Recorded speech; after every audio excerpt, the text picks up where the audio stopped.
every time I tried to save on that damn mist breath weapon, I'd get a 6 or a 4, and it was horrible. But it worked out in the end for you guys because it helped you all take out the rest of the gnolls and then team up on the Chain Devil. And then there was that one gnoll who tried to run away, but you were like, not having any of that. So I don't think that particular battle was too hard for you, but I think it wasn't that difficult because you guys rolled pretty good and I rolled like shit. Well, it was a good tactic to send the Chain Devil away and try to take out, focus fire on the gnolls to eliminate. What would you have done if the Chain Devil didn't turn to mist? If the Chain Devil didn't turn to mist and, just the Misty Breath failed completely, or just turn to gnolls? Just the gnolls. Just the gnolls try to focus fire on the Chain Devil.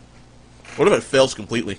If it fails completely, I probably would have tried focusing on the gnolls and leave John to handle the Chain Devil. Because the fact of the matter was, if we left the gnolls around, they were just going to gang up on us. So, well, that's what gnolls do. Now, the tower. You guys beat the Chain Devils and the gnolls. The tower is by itself. You're about to enter it when all of a sudden Mr. Mystical Jackass appears. And he introduces himself as the High Priest of Bahamut. And he says to you, you're not going to take this tower. And then Dothr and Greg, you disappear. Wait, you mean Tiamat? He was a High Priest of Bahamut? High Priest of Tiamat. I was like, wait, what? Because that seems like a douchey thing for Bahamut people to do. High Priest of Tiamat, not Bahamut. What am I saying? I'm an idiot. An idiot! Yeah, so you get, you meet the High Priest, and he's like, you're not taking the tower. And then he makes, originally the plan was, if none of you saved, you were all going to be transported here. But only two of you didn't save. That was Greg and Dothr. We'll come back to that. With Greg and Dothr gone, it's Denora, Kathleen, and John standing there. And this guy's basically saying, you're going to go to the leaders of these cities and tell them, give us your resources or die. And he turns around, walks inside. You guys go in after him, and he's like, bye, guys. And in a spat of lightning and electricity, he disappears. Leaving you guys to sort of argue amongst yourselves, especially with John saying, we should destroy this tower, and Kathleen just sort of walking off towards Collins Grove. And then there's Denora, who is just blind and can't do anything. I'm so sorry, Denora. Sorry, Liam. And then on the other side, we had Greg and Dothr trapped in what appears to be a vast, unending desert with a sun that doesn't stop burning. Tied up to a stake. On the ground, hands, tied up behind the stake. Mr. High Priest talks to you and talks to Greg and says, I will have that orb, Greg. So we have an interesting situation here for the party. This party's now split up. A couple of them are in a desert that nobody understands. I don't think you guys have ever seen a place that doesn't have night. And the other three are sort of... I have to ask you, Sketch, what are you going to do? I've actually been debating this back and forth over the past week. I'm not even joking on that. Because there's a few ways it could go, kind of depending on what happens to Greg and Dothr, and otherwise, because I'm not sure if Greg knows that if he's killed, Dothr dies. I don't think he knows that. At least, I don't think the orb has told him or he's figured that part out yet. So that's one outcome, is that Dothr ends up being killed. Well, to be fair, he doesn't... You don't even... In fact, you don't even know how the orb works, no. Skitch, because tomorrow you will see an edit to the resurrection power. Nothing major, but, that's all I'm saying. Sorry. Well, yeah, So there's that. I've been debating a lot of different angles depending on kind of his characterization. One was to try to almost like play a bluff where he's like, "I'll give you something better than the orb. I'll give you me, and I'll lead you," or something like that to try to either get out of the bonds at least, or at least get Dothr out of there. But again, it's going to be kind of based on, a lot is going to be based on kind of what the priest does to him or does to Dothr, or what happens over the next few days, because it could go a number of ways. I'm still not exactly sure what I'm going to do in that situation. It's an interesting situation to be in. I know, Chris, you had a couple of plans laying in your head. I don't know if you want to talk about them, though. I won't tell them all. I mean, there's the one point I discussed with you, which seems like it may be what actually happens, but I have other plans, people we can talk to, things we can try. And do any of those plans involve Vontae Tower and possibly giving him more of your bodily fluids? That's what it takes. Wow, that is dedication. I mean, let's be honest, Vontae Tower's not that bad of a trade-off. He says, here, pee in a jar and I'll let you save your friends. I mean, can't really argue with that. It's probably not going to be that cut and dry, but... Well, I don't know. Never that cut and dry. Have you noticed nothing is cut and dry in this campaign? No. Sorry. I should make things more clear. I should do that. No, I mean, it's just, I don't think he just has, like, a magic boof, here are your friends spell. I imagine it's something like, oh, well, you could contact them, or, oh, you can, get a vague location to where they are. I don't even know how strong the mages in Vontae's Tower are. Yes, you do. He threw a fireball at you and took you down to bloodied. So, a lot of mages do that. Oh, alright. Liam, you're Denora lost her eyeballs. So I have to ask you, you would be the one who's most qualified to answer this. Was the session too dark? No, I think it was perfectly the right setting for everyone to get out there role-playing. Because everyone got straight into character, and that is what I love. Like the session, the part where I was talking to the old lady, I was deep into character, discussing with her what would happen. And that is what I love, really. Now, I have to ask you, I ask you that because I received an email, an impassionate email from just, quote, a fan, unquote, and he says, I'm writing to ask you to retcon last Sunday's Wormwick session. Yes, I said retcon.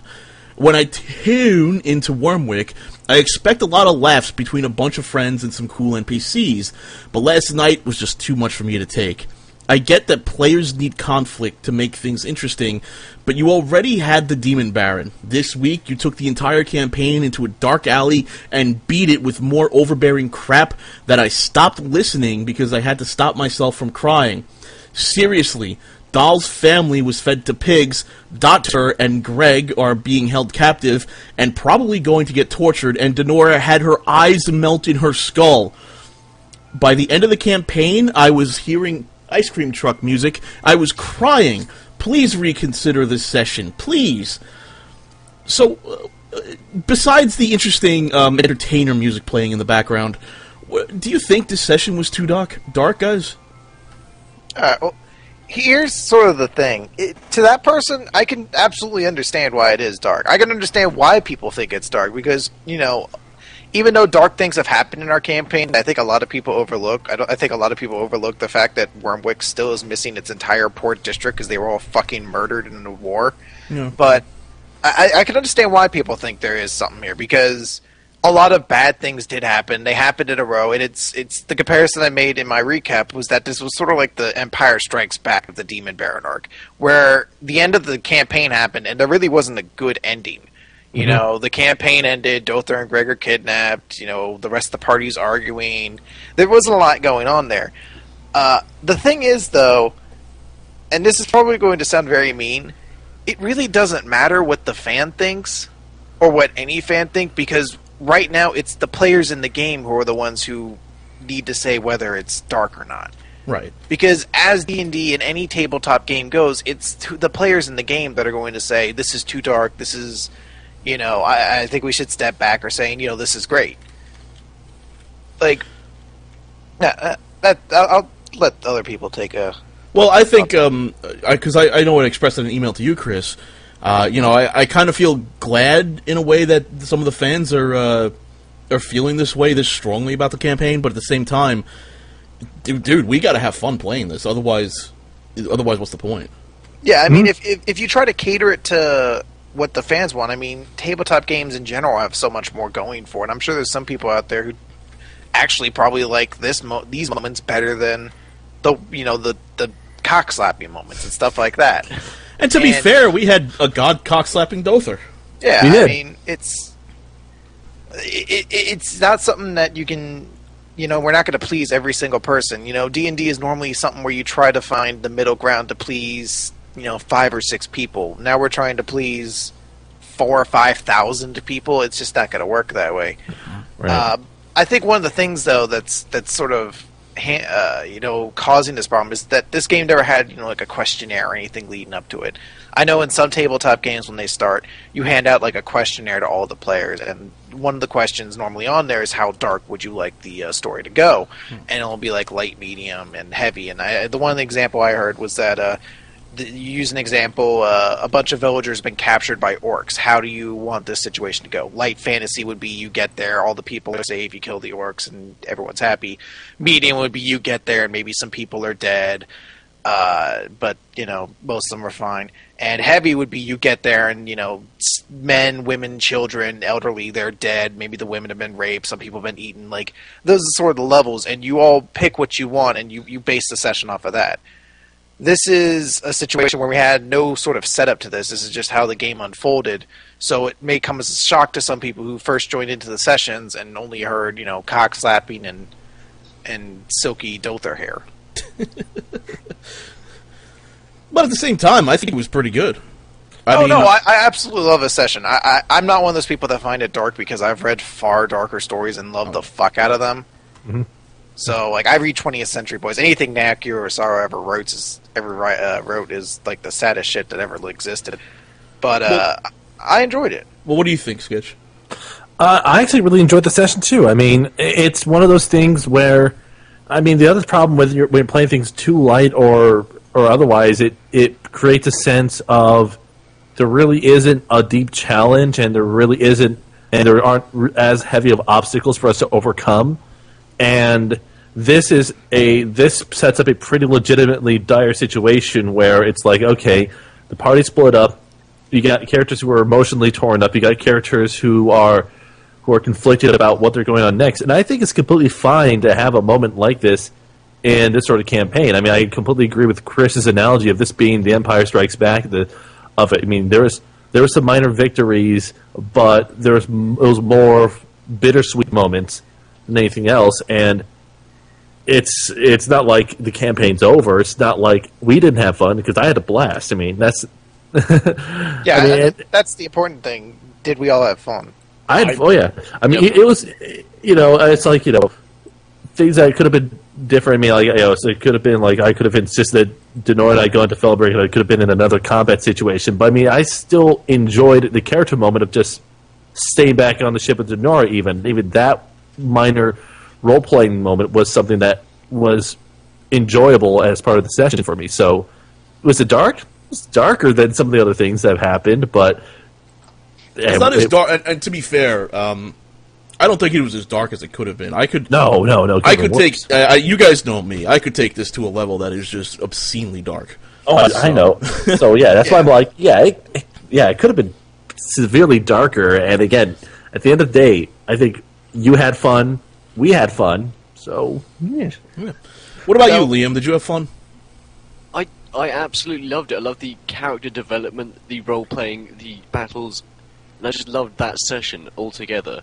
Denora, before that session, did not like Greg at all. I'm just going to say that. Did not like Greg. Didn't like how he would always ask about things, like he's like a new guy, but would always ask about things he shouldn't really be asking about. But as soon as she lost her eyes, really, she began, not clinginess, but she needed someone going through the same thing as her. Whilst Kathleen is going through something rather hectic, Greg was experiencing a parallel, and she saw something in him that she never did before, and I like that now she has at least some trust in him. Well, a little bit of trust. It definitely brings. I hate to say it, but I think this all brings the party closer together. Mm-hmm. And gives it less. It makes it less likely that the party would split up. And that goes into part of why Kathleen seemed to be reluctant to destroy the tower, is because she didn't want to risk, possibly losing the other members of the party, because doing that would have led to them being just killed off right out. Was that the reason, Chris? Is that the reason? Yeah, it was. They had Dothr and Greg, and I've already said Kathleen and Dothr in a relationship. It's pretty much like quasi-canon at this point. So it was a situation where it was like, well, we can take down the tower, but we were just told to go warn the city. Obviously, the High Priest of